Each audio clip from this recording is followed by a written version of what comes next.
Rest in peace, Ted Gavaya.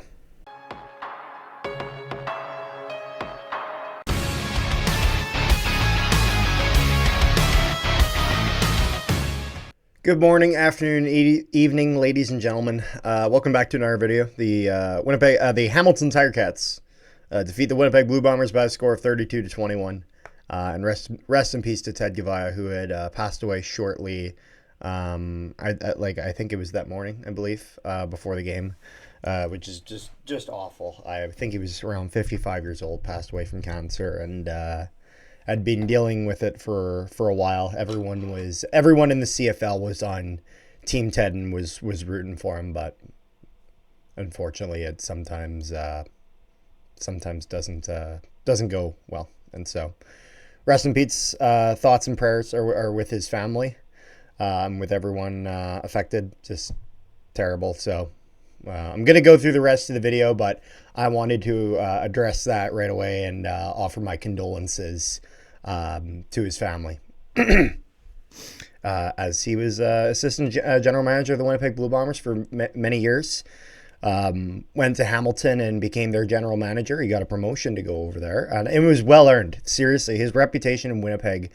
There is a reason that when he went to Hamilton, a bunch of the talent followed. This is a man that was incredibly respected. This is a man who was one of the best. He was one of the best at his job, and he was incredible. And from everything I've heard, as good as he was at his job and his work and his professional life, sounds like he was a wonderful person in his personal life. So, rest in peace, Ted Gavaya, and condolences. With the Ticats and with his family. So getting into the game now, which is a very different note.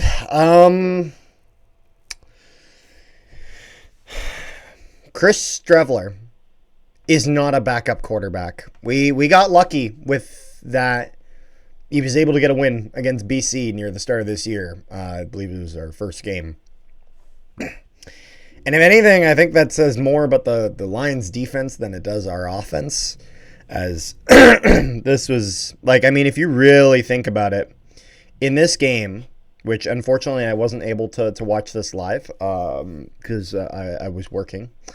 But besides the touchdown we got at the end, we don't really get much offense here. Because, if you really think about it, we got Castillo hits a 45 and a 26-yard field goal. I just got it written down here. But then the passing touchdown for Wheatfall. Firstly, that's a good play. That is. You go for the no huddle. You're catching the Ticats off guard. And then at that point, it's almost impossible to screw up that play. If you even watch a replay of that play, by the time that ball is snapped, there are 4 or 5 Ticats that are not in position, that are still scrambling to figure it out. That was a play that was destined to be a touchdown. The Ticats were just completely not ready for it. And it was, to be fair, it was a great call by Jason Hogan on that play. That is when you when you get a little adventurous on third and short. And that was the right play.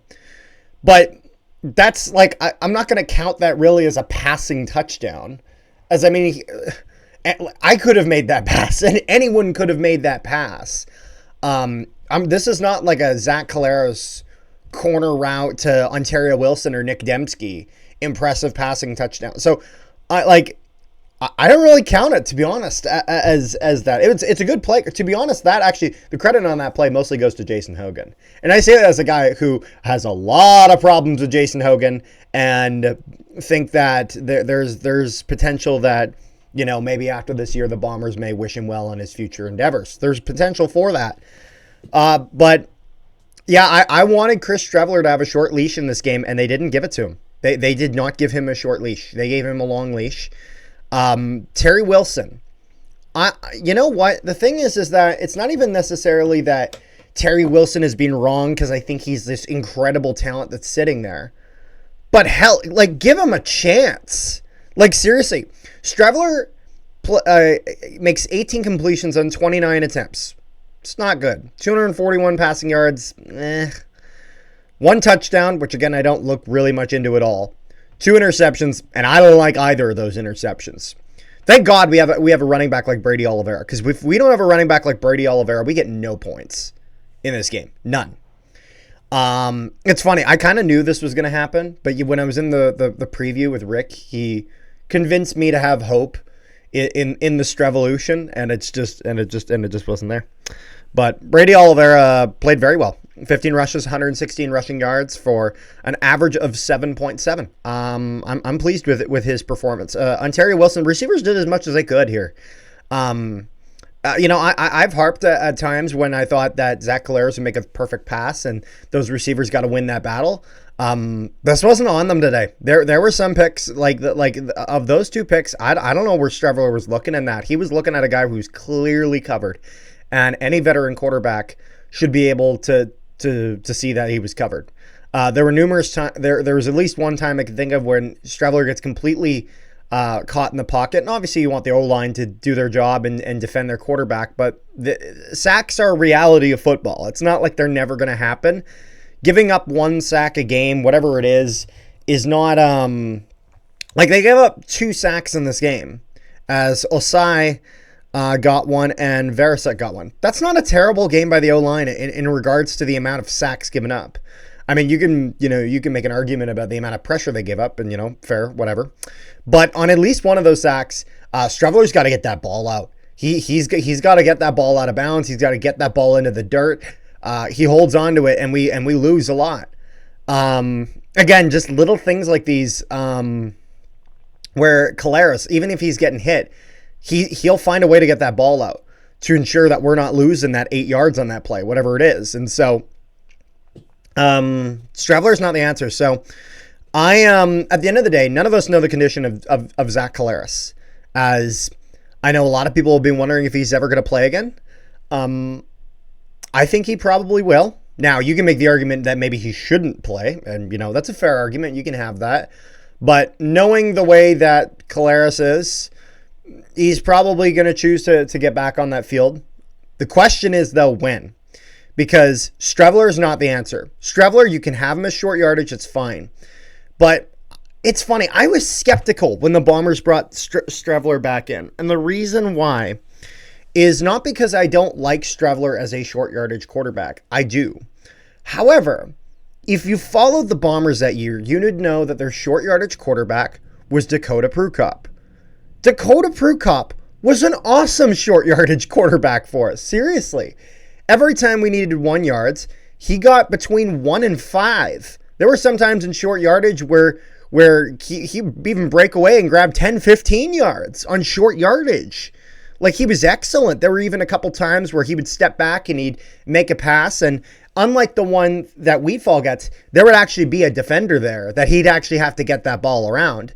Because that's the thing that's the reason I don't count this touchdown that Streveler throws. Is that, sure, it's one that he makes in short yardage that he connects with Wheatfall, but he doesn't have to get past a single defender. It's not like he's got a defensive back and he's got to get that ball around those hands. It's not like he's got to get that ball low where he can't get in front of it. Like, he doesn't have to make the real difficult version of that pass, because it's not that 10-yard passes, 15-yard passes are hard, and 40-yard passes are like 10, 15-yard passes are easy, and 40-yard passes are hard. It's not just a matter of that. When you get as high as playing professional football, whether that's the NFL, UFL, CFL, whatever it is, even in college ball, the fact of the matter is that the hard passes are the ones where you got to get around the defender, or where you got to be able to get it to your receiver, but without getting it too close to that defender, because if so, you get a pick, maybe pick 6 on the way. And Streveler just didn't have to do that on that play. I've seen Dakota Prukop make that play around a defender. And so there's something to be said there. Now, of course, he's no longer on this squad, but that's where Terry Wilson needs to be given a chance here. And honestly, I wouldn't even hate if we gave Chase Artopias a chance, because I thought he actually looked pretty decent in the preseason. I'm not opposed to, if the Bombers have no faith in Terry Wilson, then bring someone else in. Like, I think it was Montreal that signed like Shea Patterson and a bunch of other guys, because they saw these guys go now, it's their own kind of fault for keep running James Morgan, but they've done it 2 games straight now. I have to imagine that surely they give their heads a shake and give someone else a try. But I don't know. It's like the Bombers need to figure out whether he's out long term or not. Because the fact of the matter is that we as Bomber fans have been lucky that with the injury history that Zach Collaros has, that we've been able to prolong this discussion of, okay, who's going to be the next guy? When Collaros retires, who's going to be that next guy? Every time Collaros gets hit, like the one he took against CJ Rivas, where he was hit in the head, every time he hits his head, even if he's hitting in the chest and he hits his head on the turf, because you can get concussed from that, every game he plays is another risk of that play. And I'm not saying that Zach Collaros can or cannot play. I'm not going to play doctor. I'm not Jim Montgomery in that way. I'm not in the room. I'm not doing the scans. I'm not doing the concussion protocol with him. That's where I think everyone needs to stop playing God and stop playing doctor here and pretending I got the answer. I was in the room. I saw him. But yeah, I understand the skepticism. But the fact of the matter is that in the next 2 years, for sure, Collaros' career is going to be done. Either by his choice, retirement, or not his choice, injury forced retirement. That's it. It goes one of two ways, essentially. And someone else is going to need to fill those shoes. I've heard talk about potentially Taylor Elgersma. If we keep him in the CFL and we keep him out of that NFL, I know the Green Bay Packers were interested in him, but they ended up dropping him. And the Bombers have the rights through drafting him, and that was a right draft pick. That was a smart pick from, I want to say it was Wilfrid Laurier, I believe, where we had drafted him. And if that's the case, then bring the guy in. Start running some reps. If this guy's potentially going to be the next guy, I got to see it. If not, then look elsewhere. The Edmonton Elks can't decide if they want to use Trey Ford or not. So I think their hope is obvious. I think they're going to try to keep a hold of him. I think the Bombers should actually take a look at Nick Arbuckle. Funny enough, because Nick Arbuckle, in my opinion, has earned the starting position in Toronto, and yet everyone in Toronto is still waiting for that Chad Kelly return. Even after Nick Arbuckle throws like 3 touchdowns in a game, over 400 yards, and his completion percentage is above 75%, they're still thinking him about like the HR nightmare that is Chad Kelly. And so if you're the Bombers, look to bring him in. And maybe that sounds crazy. Maybe it's like, wow, like what, this is a league where not a lot of trades happen. This is a league where, the Bombers try to build from within. Like, why do we have to sign someone? Why do we have to trade someone? Here's my answer. How did we get Zach Collaros? We got Zach Collaros because Matt Nichols got injured, and we traded for Zach Collaros because we saw our main quarterback go down, and we said, we cannot let this continue. We can't just go to our backup and lose out. That's unacceptable. We want to win now. This Bomber team at the time had I want to say it was 29 years Grey Cup drought at the time in 2019. They said, this franchise has waited long enough. We have to get it done. We're going to have to go out and do something about it. So they bring in Zach Collaros, and what do? One Grey Cup. Then sadly, COVID cancels our next season. But we said, you know what? Fuck it. We wanted to go back-to-back, and COVID canceling a season ain't going to stop us. 2021, that's another Grey Cup banner with the Winnipeg Blue Bombers. And then 3 years after, we made that final game. Did we win it? No. But Zach Collaros was the general that got us to each one of those games. So I understand holding on to him. And I am still of the mindset that the Bombers, despite them now having a losing record after losing this game, the Bombers are the favorite to win the West, like in the playoffs. I'm not saying they first seed. I'm not. Until someone else proves it. Because it's been half a decade and no one else has done it. And it's very possible that this year someone could. Hell, the Bombers could be the crossover and we could have to go into the East. Maybe we'll have to start doing that. I mean, we lost to the East 3 straight in the Grey Cup final, so obviously we're going to need to figure out how to beat them. So this Bomber team, they got to get something figured out. But I need to see management buy-in. You are hosting the Grey Cup game this year. You are. and you're able to show that level of buy-in in believing in this team, but also knowing when you got to make a move, when you got to pull in extra talent. This Bomber team, I either need an update on Caleros that says, all right, he's going to be back in 2 weeks, no ifs, ands, or buts. Or I need to see this team being like, you know what, Caleros, he's got to go on that 6-game injured list. He's not ready. And I'm not saying rushing Caleros back. I am not saying that. What I'm saying is they need to be honest with themselves more than anything and know whether he's going to be ready soon or whether he's not. And if he's not, I need to see some sort of change. I'm not saying it has to be a trade, but know that Strevler is not the answer. And that maybe you got to go with Terry Wilson. Maybe you got to go with Chase Artopius. I don't know. But my thing is, clearly it seems this Bombers organization does not have a lot of faith in Terry Wilson. You know, if I'm Terry Wilson, I'm frustrated. When I'm seeing that this guy is coming in and getting all these, Strevler, he's a good dude. He is a good dude. And as a short yardage quarterback, he's good. As hell, you could play him as a running back. I wouldn't even mind that.